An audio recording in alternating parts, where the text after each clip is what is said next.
Maswerteng gabi po mga ka-STL. Narito na po ang resulta ng STL Pangasinan para sa araw na to, 3rd draw, December 17, 2024. Araw ng Martes, naway ang mga natayan niyo pong mga numero kanina ay manalo nawa ngayong gabing ito, 8:45 PM. Kaya kunin niyo na po ang inyong mga tickets.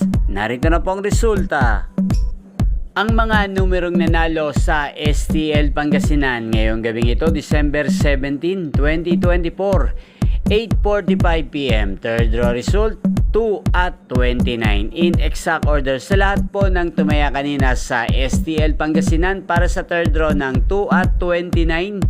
Congrats po sa inyo. At ngayong gabing ito sa STL Pangasinan, atin pong i-shoutout si Ate Marcia.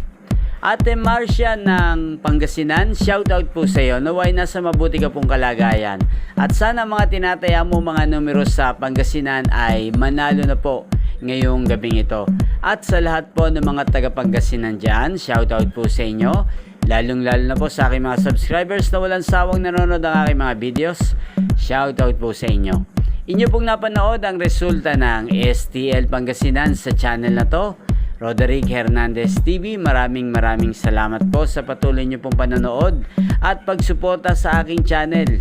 Huwag pong kalimutang mag-subscribe. Thank you for watching. Sa mga nais pong ma-shoutout sa channel na to, mag-comment lang po kayo. Magkita-kita pong muli tayo bukas ng alas 12 ng tanghali dito po sa channel na to, Roderick Hernandez TV. Thank you for watching.